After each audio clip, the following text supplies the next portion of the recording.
네, 시청자 여러분 안녕하십니까. 출발 징수와이대 김동석입니다. 오늘은 10월 23일 화요일입니다. 저희 프로그램 지상파 DMB 채널 U1 그리고 KT 올레 IPTV로도 함께 하실 수 있습니다. 많은 시청을 부탁을 드립니다. 자, 전일 우리 증시 좀 좋지 않게 시작을 했었습니다. 굉장한 우려를 가진 채 개장을 맞았고 한 30포인트 가까이 하락을 하면서 출발해서 이대로 가는 거 아닌가라는 생각이 들었는데 역시 뒷심을 좀 발휘를 해주면서 전략 후강 장세로 소폭 하락으로 마감을 하는 데 성공했습니다. 전일 미국 뉴욕 증시도 나쁘진 않았으니까요. 오늘 그 하락분을 충분히 만회하고 다시 상승으로 돌아서는 그런 하루가 되길 기대를 해보겠습니다. 자, 오늘 출발 증시와에도 일부 주요 코너들부터 소개를 해드립니다. 네, 시초가 대비 3% 이상을 공략하는 메리츠정금증권 영동점의 강정헌 부장과 함께 장초반 수익 극대화 가능한 종목 살펴보고요.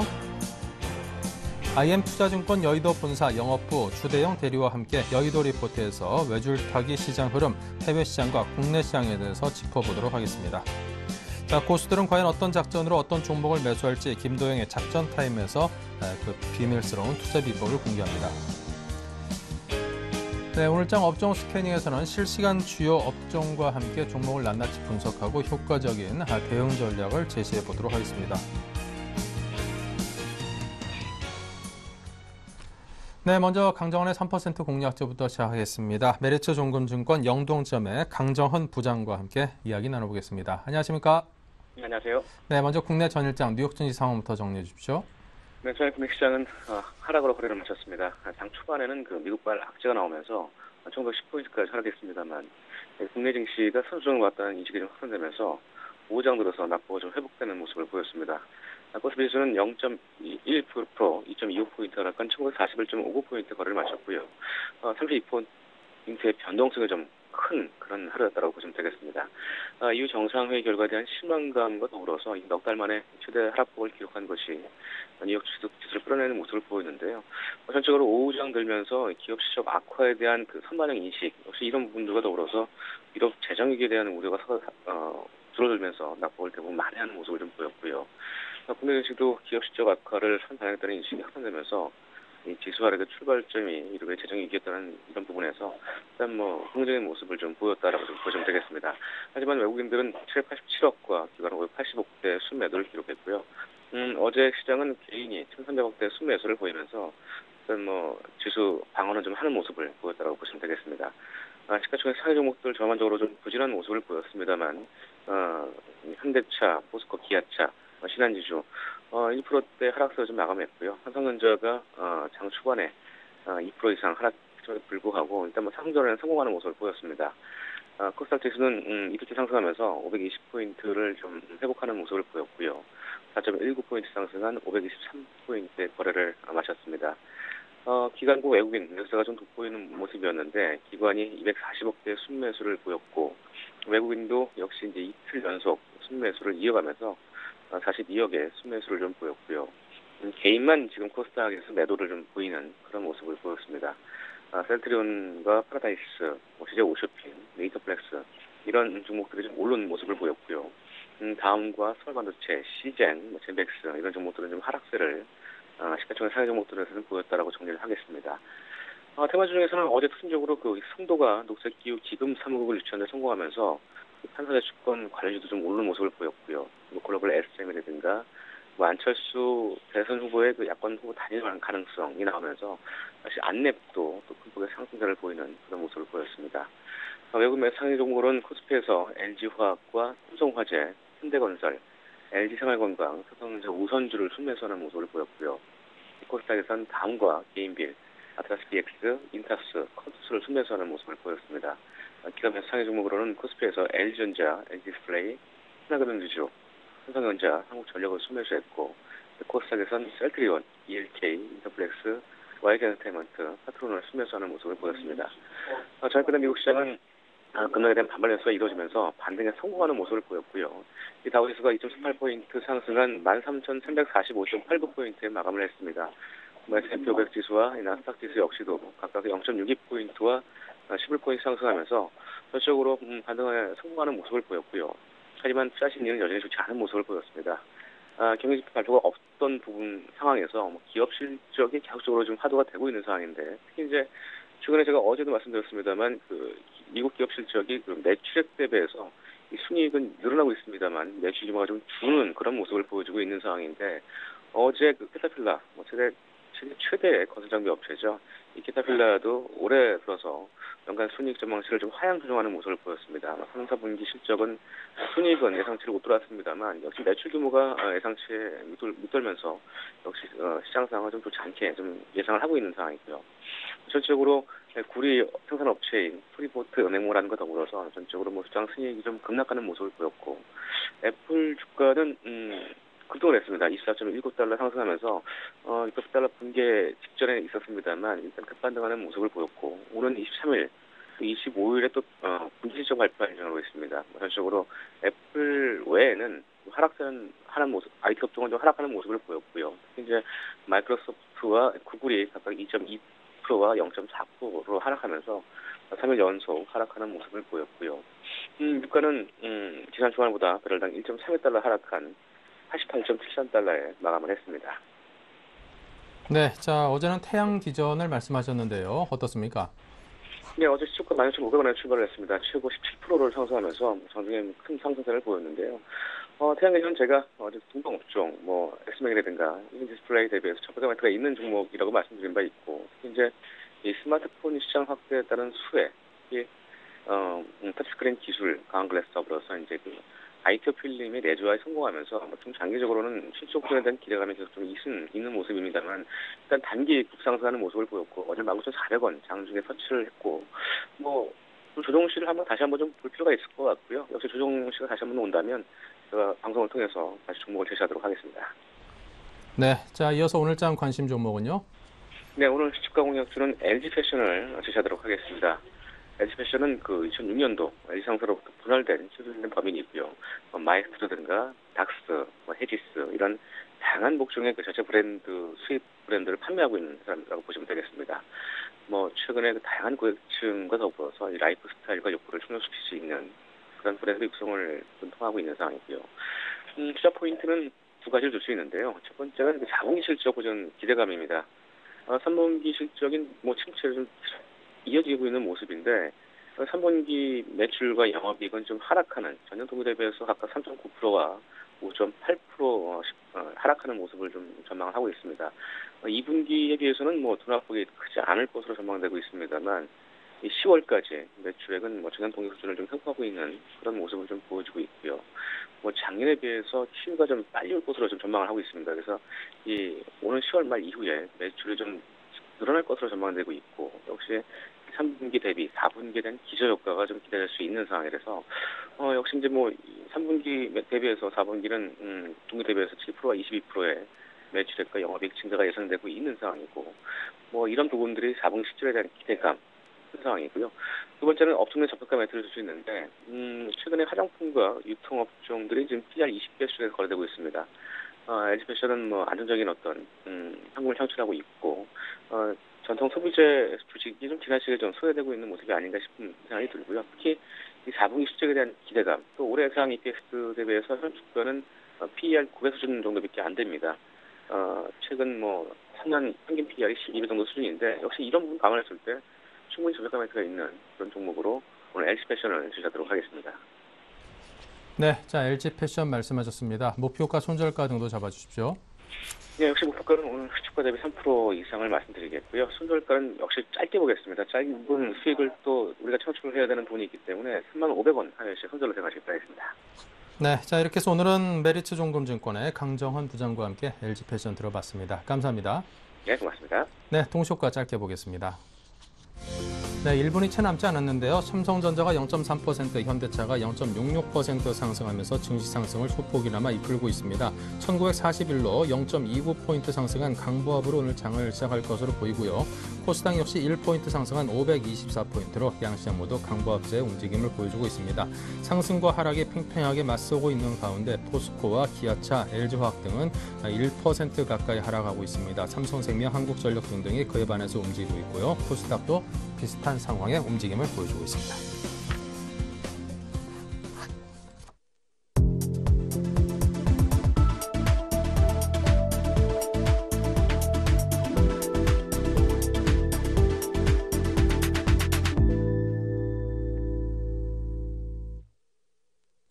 네, 이제 막 장이 개장을 했습니다. 오늘 우리 증시 양시장 모두 1포인트가량의 상승세를 보이면서 강보합으로 장을 시작을 했습니다. 자, LNS 파트너스의 하창봉 팀장, 라이징 스탁의 홍희진 팀장 두 분과 함께합니다. 어서 오십시오. 반갑습니다. 네, 자 먼저 양시장의 출발 상황 살펴볼 텐데요. 먼저 하창봉 팀장께서 거래소 쪽 수급 상황 짚어주십시오. 네, 오늘 장 초반 같은 경우도 약간은 미지근하게 출발하는 모습입니다. 사실 밤새 유럽 시장에서 약간은 전약 후강으로 반등했습니다만은 국내 최근에 어떤 수급적인 제약성을 좀 나타낸다고 볼 수 있습니다. 삼성전자 같은 경우 0.15% 상승한 131만 1,700원 정도 보여주고 17,000원 보여주고 있습니다. SK 하이닉스 같은 경우 최근 움직임이 조금 전기전자 같은 게 좋았었는데 오늘 0.6% 상승한 23,500원 효과 들어오고 있고요. LG전자 같은 경우도 최근에 한 1% 상승하면서 73,700원 효과 보여주고 있습니다. 삼성전기는 대형 IT에서 조금 약한 모습인데 0.3% 정도 하락하는 모습이지 않나 보겠고요. 전반적으로 봤을 때 자동차 업종 같은 경우 운수창고 업종 같은 경우는 역시 현대글로비스는 조금 주춤되는 모습입니다. 0.6% 하락한 22만 7천 정도의 효과를 좀 보여주는 모습입니다. 최근에 자동차가 어저께 좀 빠졌었는데 오늘 같은 경우도 역시나 조금 약한 모습입니다. 현대차 같은 경우는 0.6% 상승한 21만 7천 원 정도에 거치고 있고요. 기아차 같은 경우는 0.3% 하락한 6만 5,900원 효과 보여주고 있습니다. 화학주 같은 경우도 최근에 조금 약한 모습 그대로 보여주면서 SK이노베이션이라든지 GS 같은 경우도 강모합 수준에 딱 머물러 있는 모습입니다. SK이노베이션 같은 경우가 0.3% 하락한 16만 2천 원, GS 같은 경우가 0.6% 상승한 6만 8,700원 효과를 보여주고 있습니다. 어제 LG화학 같은 경우 실적 발표에 의해 사실 실적 같은 경우가 그렇게 나쁘지 않았습니다만은 차익 매물 때문에 좀 빠졌었는데 장 초반 같은 경우 역시나 하락세를 조금 이어가는 모습입니다. 0.7% 하락한 32만 500원 정도의 효과를 좀 보여주는 모습이고요. 전반적으로 업종으로 잠깐 살펴봤을 때 오늘 같은 경우에 약간 강세를 보이는 업종은 대표적인 방어주를 할 수 있는 전기 가스 업종, 의료 업종, 소형, 소형주 같은 쪽에서 조금 강세를 보이고 있다 말씀드리겠고 역시는 조금 약세를 보이는 업종은 철강 업종이 될 것 같습니다. 철강 금속 업종이 0.4% 하락, 건설 업종, 증권 업종이 0.2%, 0.1% 수준으로 하락을 하고 있습니다.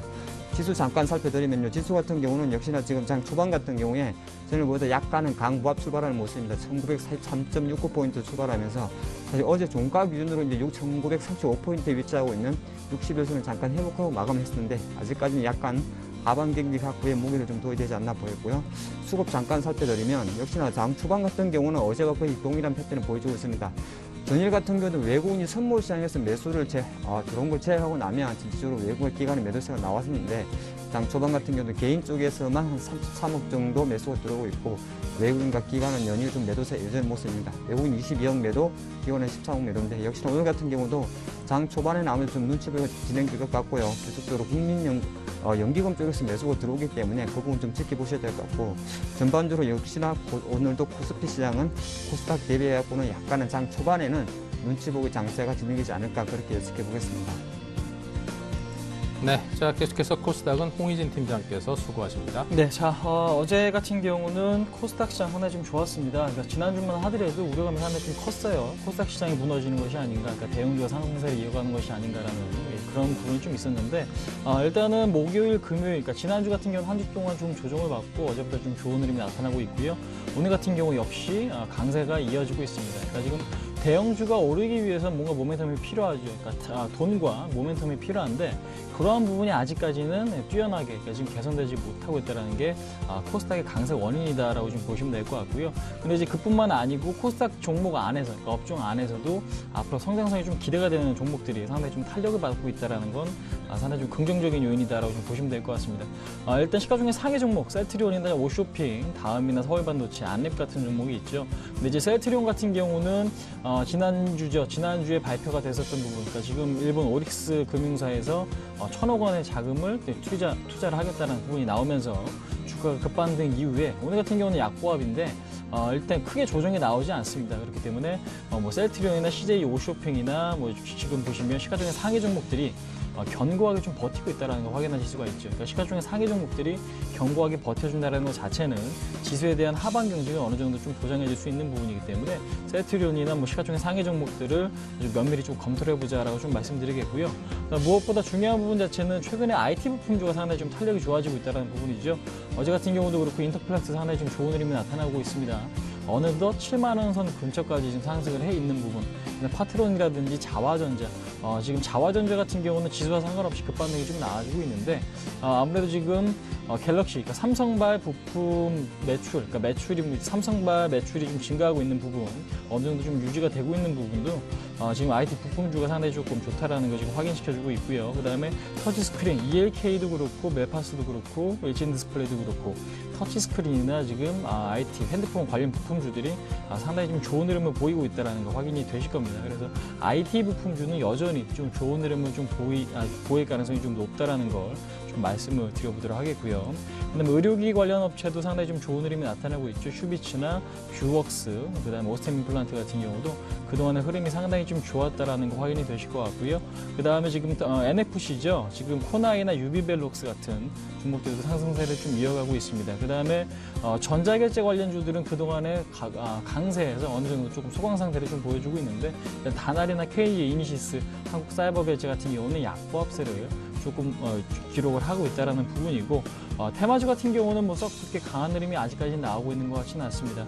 지금 박근혜나 안철수나 문재인 관련 테마 뭐 그렇게 좋은 흐름은 아니기 때문에요. 테마주보다는 이제 시장은 서서히 그러니까 시각 자체가 실적 쪽으로 그러니까 지금 눈이 돌아갈 가능성이 높기 때문에 여전히 실적이 좋은 종목들의 지금 개선 가능성은 높다라고 좀 말씀드리겠고, 그다음에 지금 마지막으로 여행주라 하나투어나 모두투어 같은 경우는 어제 9% 이상 급등이 좀 나왔었죠. 그럼에도 불구하고 오늘 추가적인 상승이 좀 나와주고 있습니다. 그러니까 추격 매수는 어렵겠지만 갖고 계신 분들은 충분히 보유 관점으로 좀 접근하실 필요는 있을 것 같다라고 좀 말씀드리겠고요. 마지막으로 화장품 관련주들이 상당히 좀 좋은 흐름을 보이고 있다는 부분도 상당히 좀 긍정적인 요인이다. 그러니까 지금 화장품과 여행, 그다음에 지금 카지노 관련주들, 그러니까 이들 업종에 상당히 좀 좋은 흐름을 보이고 있다는 것만 좀 기억을 하시고요. 그다음 수급 쪽으로 마지막으로 좀 체크하셔야 될 부분 자체는요. 여전히 지금 외국인과 기관들의 수급이 상당히 좀 중요할 것 같습니다. 그러니까 지금 보시면 외국인들의 11억 정도 매도, 그다음에 기관들의 3억 정도 지금 매도가 지금 나오고 있는데 이 부분이 장중에 매수 전환되는가 그 부분만 좀 체크를 해보시면 될 것 같고요. 외국인이나 기관 쪽에서 100억 이상의 투매성 물량이 나오지만 않는다면 여전히 코스닥 시장은 상당히 좀 긍정적일 수 있다는 거 한번 말씀해 주실 수 있을 것 같습니다. 네, 계속해서 외환과 채권 시장 살펴보겠습니다. 한양증권 리서치센터 전소영 연구원입니다. 안녕하십니까? 네, 안녕하세요. 네, 먼저 외환 시장부터 정리 부탁드립니다. 네, 오늘 달러 환율 전일 대비 2원 70전 하락한 1101원 50전에 거래 출발하면서 연저점 경신하는 모습입니다. 장 초반에 이미 1100원을 일시적으로 하회하는 모습이 나타나기도 했는데요. 그만큼 환율의 하락 압력이 좀 거세다라고 볼 수가 있겠습니다. 유로화가 여러 가지 요소에도 불구하고 1.30달러대에서 지지가 되면서 위험통화의 강세 흐름이 지속되고 있는 모습입니다. 특히 이제 BOJ에서의 통화 완화 정책 전망이 나오고 있는데요. 일본의 경제 지표가 부진함에 따라서 일본은행에서 추가적으로 유동성을 공급할 수 있다라는 이런 전망들이 나오고 있습니다. 안전 통화가 전반적으로 약세를 보일 수밖에 없는 이런 흐름들이 연출이 되고 있습니다. 수급상으로도 달러원 환율 같은 경우는 어제만 해도 상당히 매도 우위를 나타냈습니다. 1,100원대 중반에서 계속해서 이제 중공업체를 비롯한 내고 물량들이 유입이 되면서 환율의 하락을 견인을 하는 모습이었고요. 오늘도 여전히 그런 흐름들 이어질 것으로 예상이 되고 있습니다. 아무래도 오늘 같은 경우는 1,100원까지 내려온 모습이기 때문에 추가적으로 1,100원 돌파 여부를 좀 가늠할 수 있는 하루가 되지 않을까 싶습니다. 네, 이어서 채권 시장은 어떻습니까? 네, 채권 시장은 오늘 전일 대비 3틱 상승한 106.02에 국채 선물 거래 출발하고 있습니다. 어제 외국인이 또 다시 국채 선물을 만기약 이상 매도를 하면서 금리가 장 막판에 크게 상승하는 그런 흐름들을 보였습니다. 아무래도 전반적으로 미국채 금리도 상승하면서 안전자산에 대한 선호도가 좀 약화되는 그런 분위기가 형성이 되고 있습니다. 사실 대외 펀더멘털이라던가 오늘부터 있을 FOMC 통화정책회의를 지켜봤을 때는 추가적인 약세 압력보다는 현재 상황에서의 공방이 연출될 가능성이 조금 더 높다라는 판단입니다. 하지만 외국인이 5거래일 연속 순매도를 보이고 있기 때문에 외국인 흐름에 따라서 오늘도 추가적으로 약세 압력이 나타날지 여부 좀 지켜봐야 될 것 같고요. 국내 기관들의 맞대응도 한번 지켜봐야 될 그런 요소라고 보고 있습니다. 106을 사이에 둔 공방이 전반적으로는 이어질 것으로 보입니다. 네, 지금까지 전소영 연구원과 함께 외환과 채권 시장 정리를 해봤습니다. 감사합니다. 네, 감사합니다. 네, 다음은 여의도 리포트 김보람 아나운서입니다.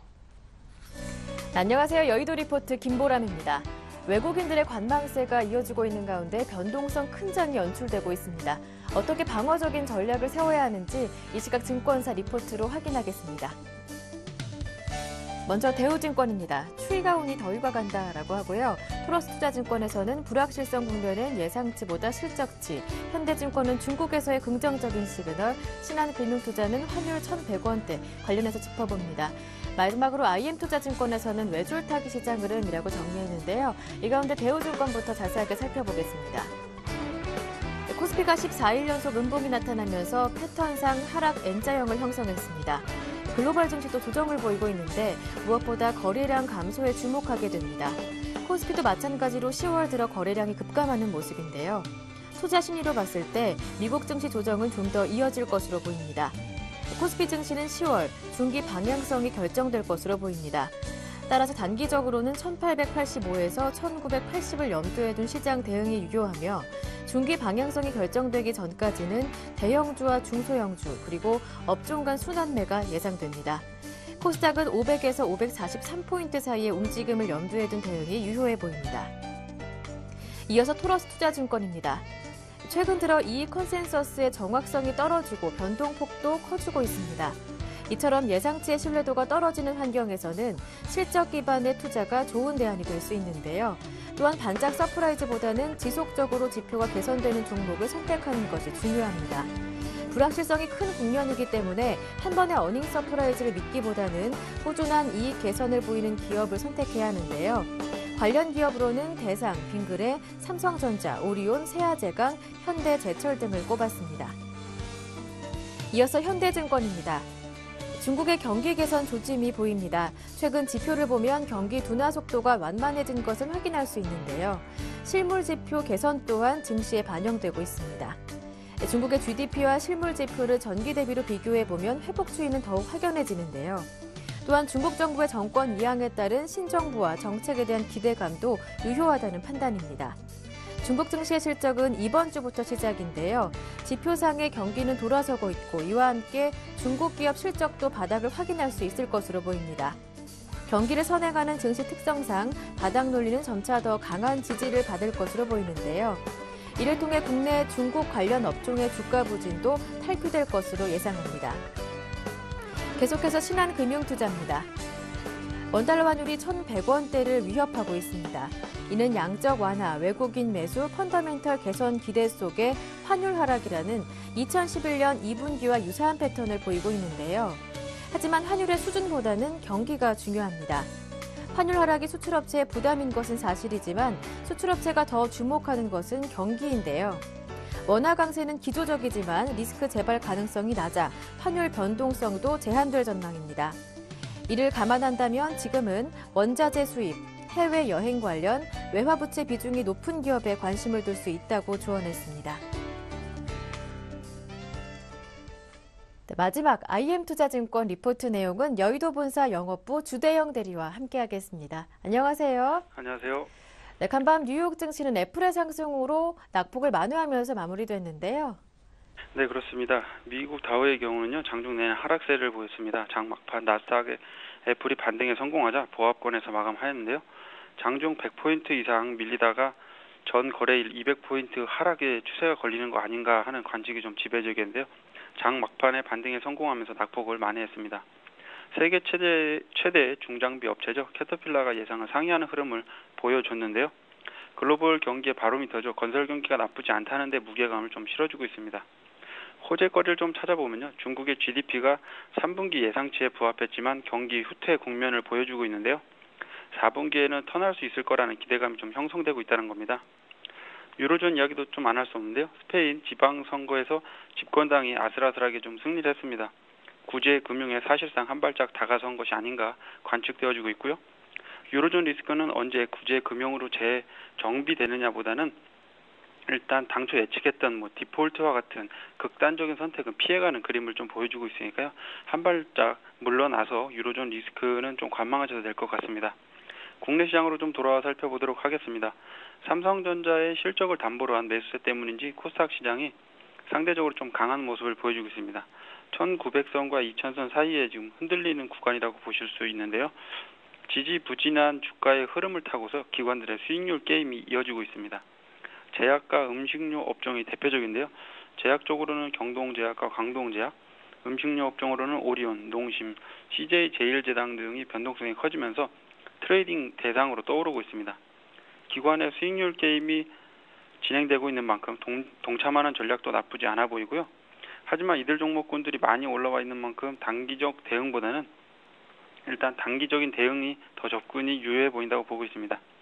지수 흐름을 좀 살펴보도록 하겠는데요. 이렇다 할 모멘텀이 없는 가운데 하늘만 바라보고 있는 천수탑 장세라고 말씀드릴 수가 있는데요. 대변수의 1위 1비하는 흐름이 좀 예상되고 있습니다. 금일 같은 경우도 약보합권에서 좀 밀리는 모습 보여주고 있습니다. 관심 종목 좀 살펴보도록 하겠는데요. 캐터필라가 예상 상회하는 흐름의 실적을 내놨습니다. 그렇기 때문에 두산 인프라 코어를 좀 관심 놓고 보고 있는데요. 금일 같은 경우도 약하게나마 좀 강한 반등은 아니지만 약하게 좀 반등이 들어오고 있다는 점이 향후 좀 낫지 않을까, 낙폭과대에 대한 되돌림 구간이 있기 때문에 관심 종목도 될 것 같고요. SK 하이닉스 같은 경우는 지금 현재 25,000원 전고점으로 제시되고 있는 25,000원을 상회하는 흐름은 나타날 수 있다고 보니까요. 지금 무리 없이 단기적인 트레이딩 관점으로 대응해도 상당히 좋은 수익률을 나타낼 것으로 보고 있습니다. 네, 현재 접근이 가능한 종목으로 두산 인프라코어와 SK 하이닉스까지 들어봤습니다. 말씀 잘 들었습니다. 고맙습니다. 네, 감사합니다. 지금까지 여의도 리포트였습니다.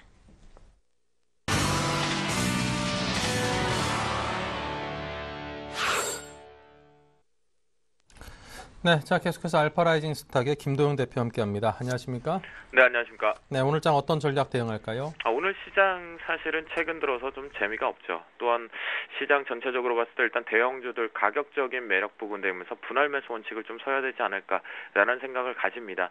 전반적으로 일희일비하기보다는 앞으로 벌어질 시장에 대해서 긍정적인 부분의 모멘텀을 가지고 해봐야 되지 않나라는 생각이 드는데요. 역시나 시장 출발과 함께 외국인과 기관계 쪽에 현물 매수세보다는 오히려 매도 소폭이지만 나오고 있는 상태. 코스닥 시장 역시도 외국인과 기관계 공격적인 매수 포지션보다는 역시 관망세의 일부 매도. 하지만 선물 시장에서 전일 바닥권의 하방 경직을 정확하게 만들어내고 나서 다시 한번 오늘 위쪽 부분에 대해서 살짝 리바운딩을 쳐주자 바로 매도로 일관을 하면서 시장을 전동하는 주범의 요인을 좀 가지고 있는데요. 이만큼 외국인들이 지금 현재 선물 쪽에서 포지션을 가지고 있는 상태라면 시장은 전반적으로 관망세 쪽으로 오늘 지수 자체가 어제 일부가 선반영되었다는 측면 때문에 대형주 쪽에서 가격적인 매력 부각되는 위치 또 강한 슈팅 쪽은 나오지 못할 것 같겠고요. 지금 시장이 살짝 쪽으로 눌려지고 있는데요. 대형주 쪽으로 보면은 삼성전자를 필두로 해서 자동차 그룹들, 삼성전자와 자동차 그룹이 강하게 가져와주면 지수가 좀 올라갑니다. 그런데 지금 현재 그 지배력의 시가총액 부분 때문에 지배력 부분이 많이 가지고 있다 보니까 매도 압박 부분이 나오면 시장이 같이 떨어지고 있고요. 현재 화학주나 또는 중공업주 쪽에서 방향성이 지금 모색을 못하고 있지만 주도주가 바뀌어가고 있습니다. 그 부분 속에서 저희 알파라이징 스탁 같은 경우에는 지금 주도주 쪽에 먼저 선취하기 위한 작업들을 하고 있다라고 보시면 좋을 것 같은데요. 지금 시장은 진통이 있는 박스권 쪽에서 작은 박스권이지만 그 주도주 쪽에 바뀌어가는 쪽에 트렌드 변화가 일어나고 있는 그 진통이다라고 보시면 좋을 것 같습니다. 그래서 저가 분할 매수, 선취적인 관점을 좀 취해보려고 합니다. 네, 자, 오후장 공략주는 어디를 선정했습니까? 네, 오늘 오후장 공략주 같은 경우는요. 그래도 단기적인 부분에서 저희는 끌고 갈 수 있다라고 하지만 여러분들께 시청자분들께서는 시세 차익을 좀 노리셔야 되기 때문에 자, 첫 번째 CJENM을 말씀을 드려보도록 하겠습니다. CJENM 같은 경우는요. 최근에 광해가 1000만 관객 돌파를 했다라고 했는데요. 고점을 9월 달에 찍고 계속해서 바닥권으로 하방 경직을 만들어나고 난 뒤에 리바운딩을 강하게 올라왔죠. 그러고 있는 상태에서 자 고점이 정확하게도 32,250원대, 32,000원대 부분에 대해서 강력히 나왔던 부분은 지난번 5월 달에 만들었던 고점에 다시 한번 쌍고점의 저항대, 즉 매물대 소화 과정이 필요하던 과정이다라고 보실 수가 있겠고요. 현재 기준에서 본다면 주가 자체가 매물대를 돌파하고 나서 다시 내려오고 있는 형국으로 발생이 되고 있는 모습이니까 이 부분에 대해서 지지력 테스트가 나오는 부분 또한 여기서 리바운딩 자체를 만들어졌던 하방 경직이 만들어졌던 자리 부분을 본다라면요. 자, 손절가 27,500원을 손절가로 잡고요. 매수가 부분에서는 29,000원에서 28,400원 밴드 속에서 매수 타이밍을 비중 10%를 잡습니다. 그 다음 단기적인 목표가 자체를 잡는다라면 짧은 스윙 주면은 31,000원. 하지만 32,000원을 뚫고 안착을 해서 이렇게 올라타서 다시 내려와도 지지력이 나온다라면 추가 홀딩하면서 어디까지 끌고 가느냐, 중기적인 관점에서 한 35,000원 정도는 끌고 가보자 라고 말씀을 좀 드리도록 하겠습니다. 자, 두 번째 종목은요. 시장의 트렌드가 좀 바뀌어가고 있다. 코스닥 과연 더 갈 수 있을까? 의구심을 가지고 있을 때 이렇게 대바닥권에서 놀고 있는 종목을 좀 잘 보셔야 될 것 같습니다. 자, 고점에서 부러졌죠. 한번 다시 리바운딩, 다시 두 번째 부러지면서 최저점을 만들고 올라가고 있습니다. 올라가고 있는 상태에서 광전자 같은 경우는 삼성전자 향 매출 부분이 가시화되고 있는 시점인데요. 의미 있는 거래량을 수반하면서 양봉들을 만들어냈고요.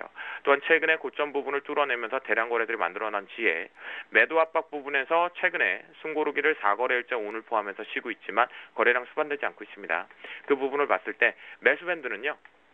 광전자 같은 경우는 2,250원에서 2,350원 밴드소에서 비중 10%를 채우시고요.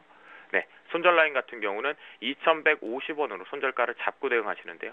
단기적인 목표가 같은 경우는 요 저항대 부분에서 좀 공포를 느끼실 수 있겠는데 이 부분을 단기 트레이딩 관점으로 본다면 2,460원 정도를 단기 목표가로 잡고요. 그 중기적인 목표가로 잡고 들어간다면 2,600원에서 2,700원을 목표가로 설정을 한다면 현재 시장 트렌드에서 바뀌어가고 있는 부분, 이렇게 부품주 쪽에서는 대바닥권에 놀고 있는 종목군들에서는 철저하게 분할 매수로 좀 모아놓는다면 좋은 결과가 있을 것으로 판단됩니다. 네, 오늘 광전자, CJ E&M 등에 대해서 들어봤습니다. 김도영 대표였습니다. 감사합니다. 네, 감사합니다.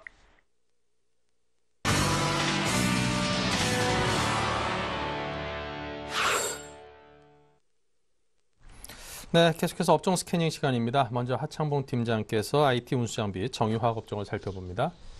네, 역시나 뭐 대형주 장은 역시나 조금 지지부진한 장을 연속으로 좀 이어가는 모습입니다. 사실 오늘 같은 장도 뭐 1950으로 바로 가기 좀 힘들 것 같고요. 역시나 최근 장이 보여준 대로 뭐 강보합 내지 약보합소에서 조금 멈출 것 같은데, 최근 장의 특징이 이제 음봉이 많다는 거죠. 그만큼 차익 욕구가 좀 많다는 걸 미리 좀 말씀드리겠습니다. 대형 IT 쪽에 삼성전자도 살펴보면 사실 삼성전자는 오늘 조금 또 쉬는 모습입니다. 최근에 같은 경우는 삼성전자도 종합주가지수와 마찬가지로 좀 답답한 흐름을 보여주고 있는데, 오히려 이제 삼성전자만큼이나 주목해야 될 거는 아까 아침에 코스닥에 최근에 보면은 IT 관련주들이 잘 가는 것처럼 이벤트에 많이 주목할 필요가 있습니다. 실제적으로 지금 삼성전자랑 하이닉스 같이 묶어서 말씀드린다 그래도 다음 이번 주 26일이죠. 윈도우 8이 출시된다고 합니다. 마이크로소프트 4세대 OS를 할 수 있는 윈도우 8이 출시되는데, 그 관련해서 사실 실질적인 수혜주는 삼성전자나 하이닉스 같은 디램 업체들이 많은데, 이제 부품주들은 사실 일진 디스플레이나 SMAC 관련주들이 좀 간다, 그런 말씀드리겠고요.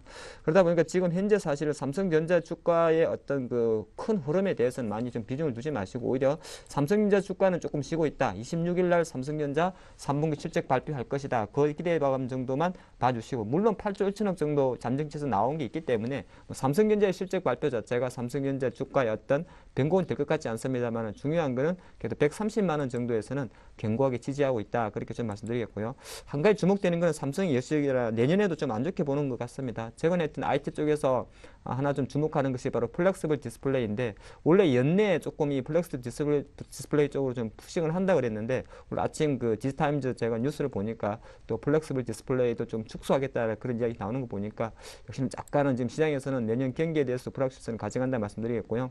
하이닉스 잠깐 봐드리면 23,500원입니다. 지금 IT 중에서 제일 그나마 잘 가는 게 SK 하이닉스하고 LG 디스플레이겠죠. SK 하이닉스 같은 경우도 전반적으로 이제 제가 알기로는 26일 날 내일 모레 실적 발표가 예상이 되는 걸로 알고 있는데, SK 하이닉스의 어떤 뭐 최대 실적의 키워드는 과연 적자는 좀 예상됩니다. 적자 예상되는데, 적자폭 줄이고 내년부터는 4분기부터는 돌아설 수 있지 않겠느냐, 그런 기대감하고, 아까 말씀드린 대로 아마 윈도우 8 관련해서 가장 큰 수혜주를 뽑은 완성 디램 업체를 뽑으라면 바로 SK 하이닉스가 될 가능성이 있습니다. 그 부분에 조금 하반 경쟁이 나온다, 그런 말씀만 좀 드리겠고요.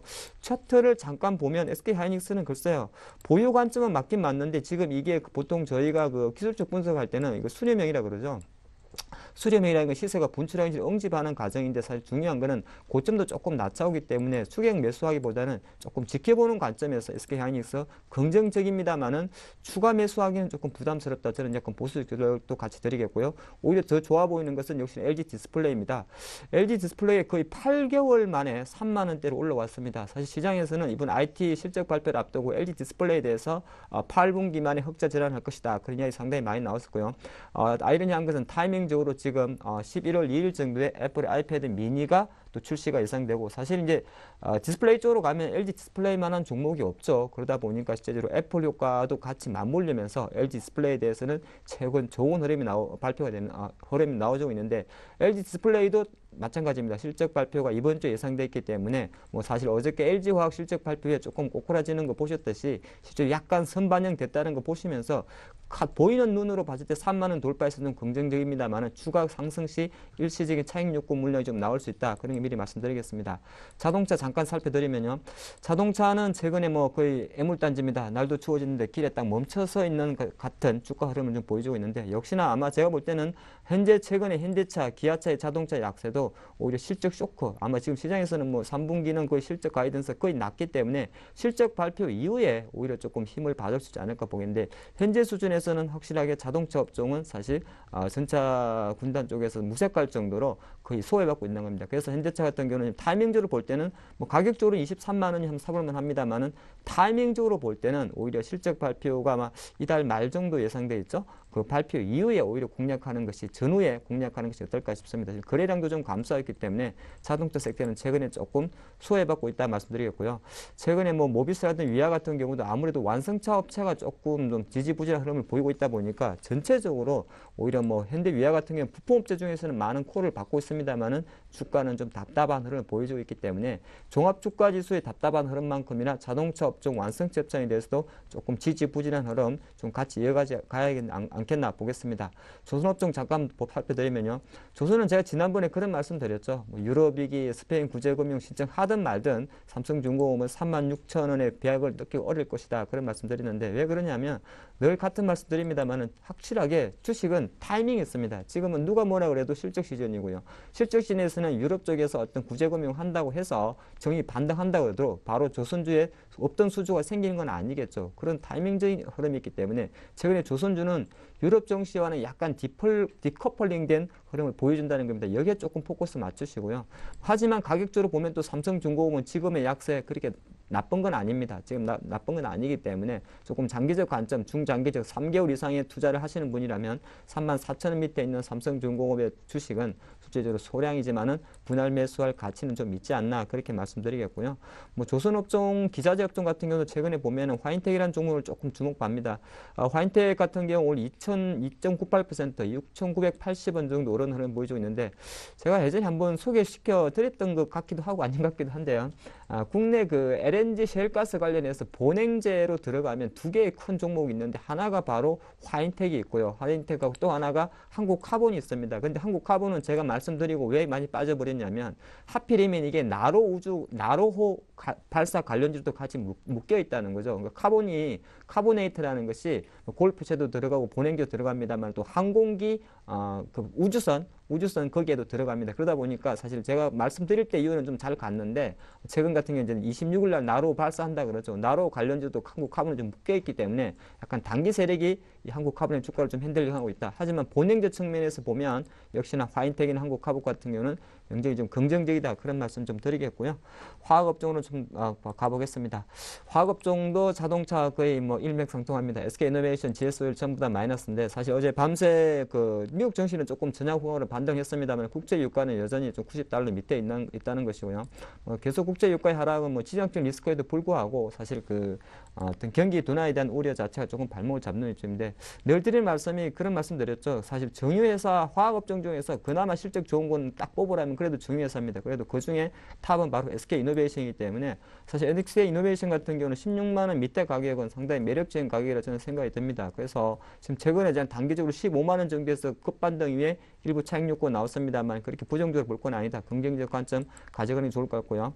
LG화학이 사실 어저께 실적 발표하고 주가는 터무니없이 빠지고 있습니다. 같습니다. 어제 제가 볼 때는 어제 실적 발표 조금 보니까 매출이 한 5조 8천억, 영업이익이 6천억 정도 나왔는데 오히려 제가 판단할 때는 실적이 상당히 좋게 나온 것 같습니다. 왜 그러냐면 실제적으로 LG화학 같은 경우 2차 전지 부문, 2차 배터리 부문, 정보 소재 부문에서는 좀 개선될 것이라는 생각을 많이 했었는데 그거는 당연히 많이 개선이 됐고요. 오히려 석유화학 부문에서도 좀 개선이 됐다. 이 부분 자체는 조금 점수를 줄 수 있는 부분입니다. 그렇기 때문에 아무래도 최근 단기적으로 31만 원 정도에서 33만 5천 원까지 실적 발표를 먼저 선취한 세력들의 일시 차익 매물이지 않나 봅니다. 그래서 장기적 관점에서 보면 지금 화학 섹터 중에서 그래도 핸들링 할 수 있는 거는 약간 저점을 높여오고 있는 LG화학이기 때문에 뭐 눈으로 볼 때는 61선 깬 것처럼 보입니다만 대형주는 사실 뭐 이렇게 너무 연연하실 필요는 없습니다. 제가 볼 때는 한 31만 5천 원 정도 가격이면 뭐 지금 오늘 조금 떨어지는 물량이기 때문에 덥석덥석 받쳐 산다는 생각으로 보면 LG화학은 그다지 나쁘지 않다 뭐 말씀드리겠고요.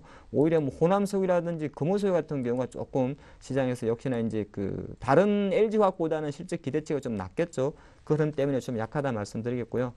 OCI가 참 큰일 났습니다. 16만 1,000원까지 빠지는 모습인데 어제 제가 보니까 또 독일의 어떤 그 태양광 업체가 어떤 사업을 좀 태양광 관련 사업을 축소한다는 이야기도 좀 듣긴 들었는데 사실 뭐 지난주 초에 이제 실적 쇼크 이야기 나왔죠. 80% 정도가 실적이 감소했는데 이렇게 되다 보니까 사실 이제 저도 예전에 그 18만 원 정도에서는 가격적으로 한번 접근해 보는 게 어떨까 싶었는데 잠깐 꼬리를 내릴 수밖에 없는 상황까지 좀 된 것 같습니다.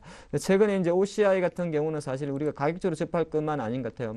가격 같은 경우가 사실 중요한 것이 사실 18만 원 정도 어느 정도 지지 라인이 되는데 지지 라인이 깨지게 되면은 추가 10% 15% 빠지게 되죠. 그렇게 해서 빠진 가격이 지금 16만 원대입니다. 근데 지금 수준에서 봤을 때는 글쎄요. 약간 이제 실적 쇼크 후에 급반등에 조금 횡보하고 있습니다. 근데 중요한 건 OCI가 계속 좀 횡보를 한다는 거죠. 그래서 횡보하는 과정 속에서 굳이 선침해하실 필요는 없을 것 같고요. 조금 많이 아마 팽단가가 높으신 분이 많으실 것 같은데 조금 더 기다려보는 전략이 지금 현재 수준에서는 뭐 제가 드릴 수 있는 전략이지 않나 말씀드리면서 전반적으로 역시나 대형주 쪽에서는 IT는 그나마 좀 혼조세, 정유나 자동차 쪽은 아직도 조금 약하지 않나 보겠습니다. 네, 계속해서 홍희진 팀장은 철강기계금융건설을 봅니다. 네, 자 일단은 뭐 시장 보시면요 상당히 좀 지지부진합니다. 언제 올라가느냐 저도 알 수 없다라는 부분이지만 경기가 지금 내년까지도 안 좋다라는 전망들이 상당히 좀 많죠. 캐터필러 같은 경우도 전망을 하향 조정을 했기 때문에 그런 부분 자체, 그러니까 지금 올해 뭐 내년 가면은 경기가 좋아져서 실적이 좋아질 수 있지 않을까라는 기대감이 올해 상당히 좀 컸던 건 사실인데 이제 그런 것들이 서서히 조금 시각이 좀 바뀌어가고 있죠. 그렇기 때문에 어떤 흐름으로 좀 진행이 될지는 좀 더 지켜봐야겠다라고 좀 말씀드려보도록 하겠고요. 제가 지금 설명드린 뭐 철강이나 기계나 건설, 그 다음에 금융 같은 경우는 경기에 굉장히 좀 취약하죠. 뭐 아닌 산업이 없죠. 그러니까 경기가 안 좋으면 당연히 수요가 줄어들고 실적이 안 좋아질 수밖에 없는데 이들 업종은 조금 더 민감하게 좀 반응한다라는 부분에서 좀 더 주의가 좀 필요한 시점이 아닌가라고 생각이 됩니다. 근데 이제 너무 그런 뉴스들에 지금 공포감을 지금 느끼실 필요는 없을 것 같고요. 실질적으로 실적 나오는 거 확인을 하시고 그 다음에 수급을, 그러니까 외국인들이나 기관들의 수급을 확인하시면서 대응하시는 게 지금으로서 좀 맞다라고 생각이 됩니다. 지금 철강업종 같은 경우는 포스코나 현대제철, 포스코 같은 경우는 S&P에서 신용등급을 한 단계 강등을 했어요. 오늘 같은 경우는 1.5%대 하락이 좀 나와주고 있고요. 현대제철 같은 경우는 뭐 그런 악재는 없지만은 포스코와 같은 흐름이 연출이 되고 있죠. 아무래도 지금 가장 문제는 뭐냐? 그러니까 지금 계속해서 감산에 나서고 있다라는 거. 그러니까 지금 호주 기업도 그렇고 일본 기업도 그렇고요. 그러니까 중국 기업도 그렇고 우리나라 기업도, 그러니까 지금 현대제철 같은 경우도 감산에 돌입을 했죠. 예, 그런 측면에서 봤을 때 그만큼 업황이 어렵다. 근데 여기서 갖고 계신 물량, 그러니까 지금 물량이 크시다면 굳이 던질 필요는 없을 것 같습니다. 왜냐 여기서 어느 정도 경기 모멘텀만 부각이 된다면 급반등이 나와질 수 있는 그런 시점이기 때문에 비중이 뭐 50% 이상 나는 갖고 있다, 아니면 40% 이상 갖고 있다, 이런 분들만 아니시라면 굳이 물량을 던지실 필요는 없을 것 같습니다. 그러니까 아무리 대형주이긴 하지만은요, 차트 흐름 보시면 이런 반등이 쉽게 좀 나와줄 수 있는 그런 흐름이기 때문에 한번 탄력을 받는다면 강한 반등세가 연출이 될 수 있거든요. 그래서 현재로서는 뭐 2, 3% 하락이 좀 두려우셔가지고 지금 매도를 접속하시기보다는 일단은 한 20% 정도 비중은 좀 갖고 계시는 게 철강업종에서는 맞지 않나라고 생각이 되고요.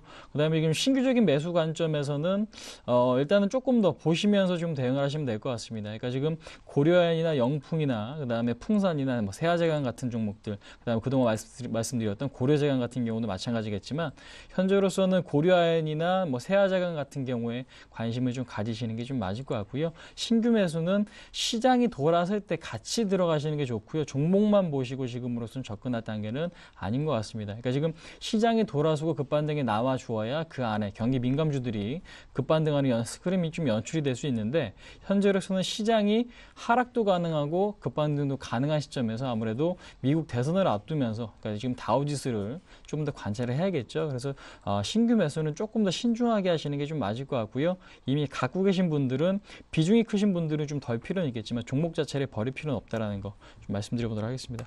그다음에 지금 기계 관련주들은 상당히 좀 어렵네요. 그러니까 지금 두산중공업도 그렇고 인프라코어도 그렇고 두산 관련 그룹주들 가장 문제는 뭐냐? 그게 실적인데 두산중공업도 지금 뭐 조선이나 지금 건설과 마찬가지로 수주산업을 하고 있죠. 차트 흐름 보시면 아시겠지만 계속해서 흘러내리고 있습니다. 바닥이 없어요. 그러니까 지금 전 저점 라인까지도 이탈할 가능성이 높은 시점이기 때문에 현재로서는 아무래도 지금 중기적인 바닥권이 5만 원대 초반인 거는 확인이 좀 되실 겁니다. 근데 이제 중요한 부분 자체는 여기가 과연 지지가 되는가. 그러니까 지지가 되는 거를 확인을 하시고 접근하셔도 늦지 않아요. 그러니까 지금 가격대로 봤을 때는 거의 다 왔는데 일단은 급반등을 노리기에는 뭔가 좀 부족한 것 같죠. 그래서 일단은 분할 매수, 그러니까 5만 1,000원 라인에서 분할 매수는 가능하지만 큰 비중의 매수는 상당히 좀 신중할 필요가 있다라는 거 좀 말씀드려보도록 하겠습니다. 그러니까 전반적으로 기계 관련주는 아직까지 시기가 아니고요. 설비 투자가 좀 늘어날 때 본격적인 상승이 가능한데 그것이 내년이 될지 아니면 내후년이 될지는 좀 더 지켜봐야 될 부분이다라고 좀 말씀드리겠습니다. 그다음에 건설업종 같은 경우는 매도는 좀 자제를 하시고요. 신규 매수 관점에 있어서는 일단은 대우건설, 그다음에 삼성물산 쪽으로 좀 관심을 가지시는 것도 상당히 좀 좋다. 근데 이제 비중 자체를 좀 20% 안쪽으로 좀 접근하시는 게 맞을 것 같고요. 지수가 반등 나올 시에는 큰 폭으로 지금 급반등이 나와줄 수 있는 그런 업종 중에 하나예요. 그렇기 때문에 현재로서는 시간만 조금 지난다면 지금 뭐 수주 모멘텀이나 이런 것들이 좀 해결될 수 있다라고 좀 보고 있기 때문에 그다음에 이제 우리나라 지금 주택시장 같은 경우도 거래가 조금씩은 좀 살아나는 모습이 좀 나타나고 있어요. 그런 측면에서도 어느 정도 좀 단기적인 반등을 좀 노려줄 수 있다. 탑픽 종목은 대우건설이다라는 거. 그러니까 지금 신규 매수는 분할 매수 관점으로 20% 안쪽으로 좀 접근해보자라는 거 좀 말씀드려보도록 하겠습니다.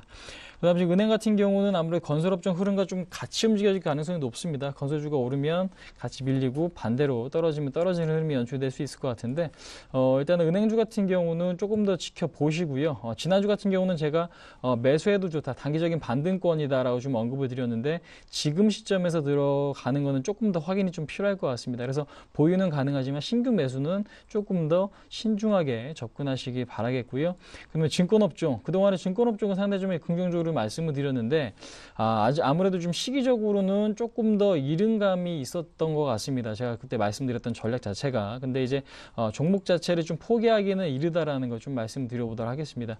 아직까지는 시장이 뭐 Q3 효과나 이런 부분, 그러니까 지금 거품이 끼지 않은 시장에서 나중에 어느 정도 자금이 굉장히 좀 잘 돌아가지고 주식시장이 급등이 한번 나온다면은 그 안에서 가장 큰 수혜를 받을 수 있는 업종 중에 하나가 증권이다라고 생각이 되고 있기 때문에요.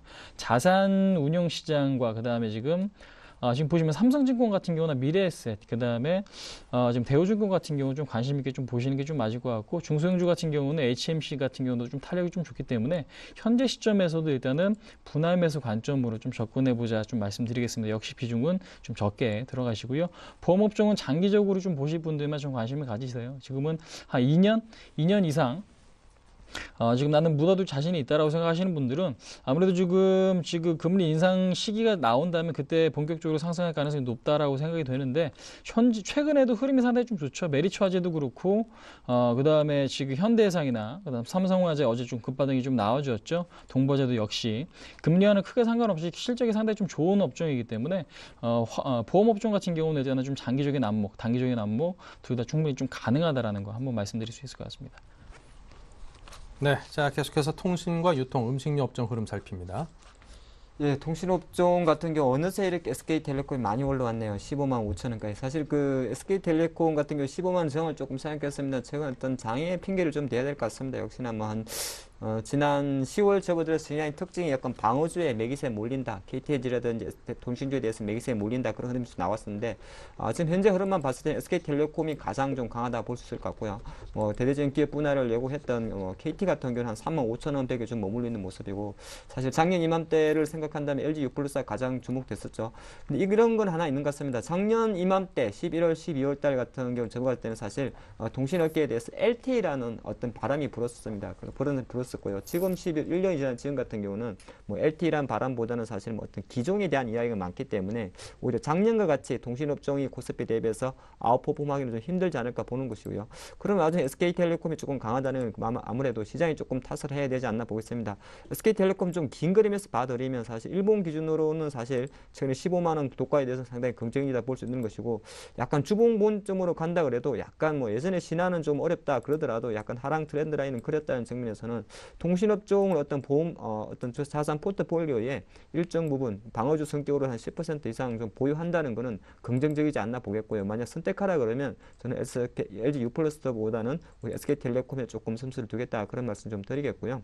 LG U+를 왜 싫어하는 게 아니라 작년 이맘때는 LTE가 있었기 때문에 가능한 것이고 지금 현재 같은 경우 12월 달에 그렇게 큰 통신업계에 큰 어떤 이벤트는 없다고 저는 판단이 들기 때문에 올 대장균 SK텔레콤에 조금 더 푸싱을 해드린다 말씀드리겠고요. 그 다음 업종 유통업종을 잠깐 살펴드리면 유통은 최근에 보면은 그래도 롯데쇼핑이라는 CJ가 좀 강세를 보였었는데 롯데쇼핑 같은 경우는 조금 쉬어가는 모습입니다. 쉰다는 거는 어느 정도 주가가 보통 올라가다 보면 차익 실현 욕구가 나오는데 그런 흐름 쪽에서 롯데쇼핑이 한 35만 원 정도에서 조금 쉬고 있지 않나 그렇게 좀 봐드리겠고요. 현대백화점은 최근에 계속 좀 약하기 때문에 아직까지는 백화점 업종 내에서는 사실 현대백화점, 신세 같은 종목들을 핸들링하기에는 조금 부담이 된다 말씀드리겠고 그래도 유통업체 중에는 GS 그룹주들이 상당히 잘 가죠. GS 리테일이라든지 GS 홈쇼핑 같은 경우가 오늘도 조금 어제 급등에 쉬고 있는데 GS 홈쇼핑은 아마 홈쇼핑 업계 최초로 이제 렌탈도 한다 그러죠. 사실 최근에 보면 가전 렌탈도 예전 웅진코웨이가 정수기 렌탈하듯이 GS 홈쇼핑도 이제 그 홈쇼핑 업계에서는 최초로 전자제품 렌탈한다 그런 합니다. 그래서 좀 강세를 좀 이어왔지 않나 보겠고요.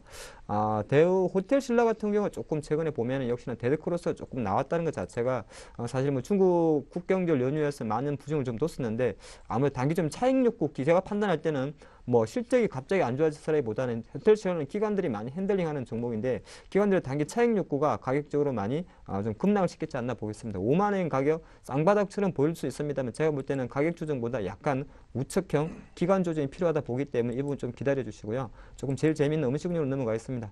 대상이 역시나 대상이죠. 음식료 중에서 지금 가장 큰 대장주를 뽑으라면 바로 대상인데 27,000원 정도에 조금 쉬는 것 같습니다만 여전히 수급적인 흐름이 너무 많이 몰려있기 때문에 대상이 상승세가 조금 꺾이진 않겠다 그런 말씀 드리겠고요. 특징 하나만 잠깐 말씀드리면 바로 삼양식품입니다. 6.82% 상승하면서 29,750원.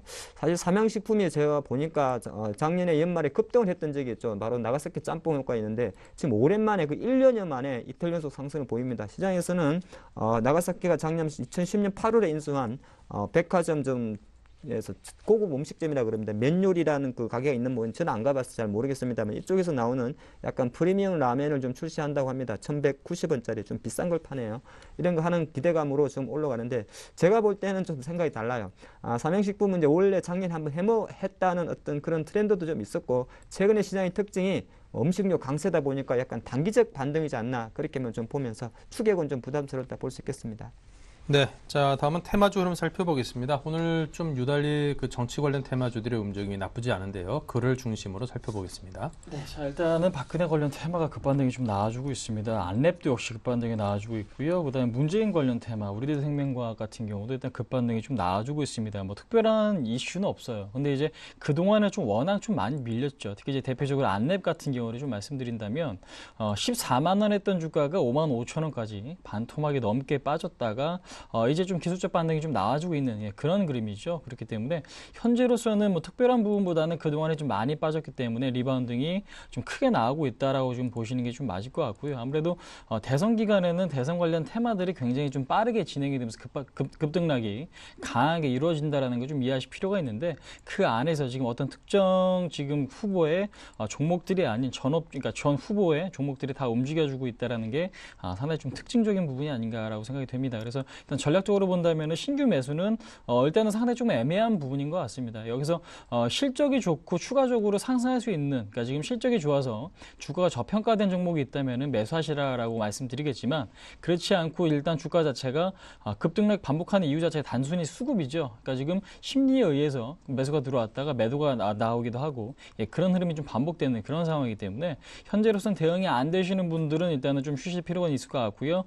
일단 그렇지만 대응이 잘 되시고 나는 수급 매매를 잘한다 하시는 분들은 시장이 좀 형성이 됐기 때문에 좀 단기적인 매매는 충분히 좀 가능한 자리가 아닌가라고 생각이 됩니다. 그래서 일단 좀 관심 있게 인맥 관련주들을 좀 바라보시는 게 좀 맞을 것 같고요. 근데 이제 인맥 관련주가 많이 빠진 다음에 지금 급반등이 나오는 것처럼 정책 관련주도 마찬가지겠죠. 그동안에 지금 각 후보들이 관심 있게 봐왔던 뭐 교육이라든지 일자리라든지 아니면 경제 민주화 같은 그런 지금 테마들이 쉬어가고 있을 때 바닥을 다진 이후에 다시 한번 테마도 순환매적으로 돌아갈 수가 있기 때문에 그들에 대한 관심이 이제는 좀 필요해 보일 수도 있습니다. 그래서 현재로서는 오늘 같은 경우는요, 오르고 있는 부분에 대한 관심보다는 좀 빠지고 있는 업종들, 종목들 그 부분에 대해서는 관심이 좀 필요하다. 어느 정도 좀 지지가 나온다면 관심 있게 보시는 게 좀 맞을 것 같고요. 지금 우주항공 테마나 지금 GCP죠. 지금 녹색기후기금, 그러니까 이 부분에 대한 테마는 죽을 가능성이 높기 때문에 관심을 좀 가지지 않는 게 지금으로서는 맞다라고 한번 말씀드릴 수 있을 것 같습니다. 네, 자 계속해서 KIC투자자문의 김성원 이사를 또 연결하겠습니다. 안녕하십니까? 네, 안녕하십니까? 네, 오늘은 어떤 기업에 대해서 들을까요? 네, 지난 91년 설립된 IT 솔루션 전문 제공업체 리노스입니다. IT 사업 부문에서 지난해 11월 경찰청과 112 표준화 및 통합 구축 1차 사업과 소방방대청의 주버스 공용통신 유지보수 사업을 따내며 매출이 크게 증가한 상태입니다. 패션 사업에서도 프리미엄 아울렛 진출 등 유통망을 강화한 것이 지속적인 외형 증가로 이어지고 있습니다. 하반기에 올해 5월 수주한 112 표준화 및 통합 구축 2차 사업과 9호선과 신분당선 등 열차 무선통화 관련 사업 등이 예정돼 있습니다. 패션 사업 부문의 경우 키플링, 이스트백 등의 브랜드 파워에 힘입어 매출 신장세를 이어가고 있어 올해 매출액 1,000억 원, 영업이익 100억 원 달성은 무난할 것이라고 합니다. 오는 2014년에는 매출액 2,000억 원을 달성한다는 목표도 세워둔 상태입니다. 네, 최근 공을 들이는 분야가 IT 부문의 국가재난통합망 사업이라고요? 네, 국가재난통합망 사업은 2005년 시작됐다가 일단 중단됐지만 최근 행안부에서 사업 재추진을 위해서 기획재정부에 예비타당성 조사를 의뢰하면서 사업 재개 가능성이 높아진 상태입니다. 현재 유럽 방식에서는 리노스가, 와이브로 방식에서는 KT가 사업자로 선정되어 있습니다. 노하경 대표는 재난 현장에서 가장 중요한 것이 음성통신이라며 중계기가 손상되는 경우에도 생존성이 보장되고 보안성을 유지할 수 있는 것은 리노스가 보유한 테트라 기술이 유일하다고 말했습니다. 국가재난망 사업에서 테트라 방식이 채택된다면 5년 동안 연 500억 정도의 설비 구축 매출이 발생할 것으로 기대된다고 합니다. 이를 위해서 모토로라와 함께 주파수 공용통신과 LTE를 연계하는 기술을 연구하고 있으며 현재 기술적 구현에 대한 연구는 마무리됐고 시연 단계에 돌입했다고 합니다. 네, 자 구체적인 투자 전략은 어떻게 가져갈까요? 네, 현 주가는 PE 15.9배, PBR 2.1배로 밸류에이션은 보통입니다. 모토로라 전략적 제휴를 통해서 연계 기술 연구가 성공하고 국가 재난망 사업에 선정된다면 향후 리노스 주가 전망도 매우 밝다고 하겠습니다. 최근 외국인의 매수세로 재상승이 충분히 가능해 보이는 눌림목 구간입니다. 매수가 2,300원에서 2,400원, 목표가 3,300원, 손절가 2,100원 제시합니다. 네, 자 이렇게 해서 리노스에 관한 이야기를 김성원 이사로부터 전해들었습니다. 감사합니다. 감사합니다. 네, 그리고 하창봉, 홍의진 두 분 전문가께서도 수고해 주셨습니다. 네, 자 1부 여기서 마치고요. 2부에서 계속 이어가겠습니다.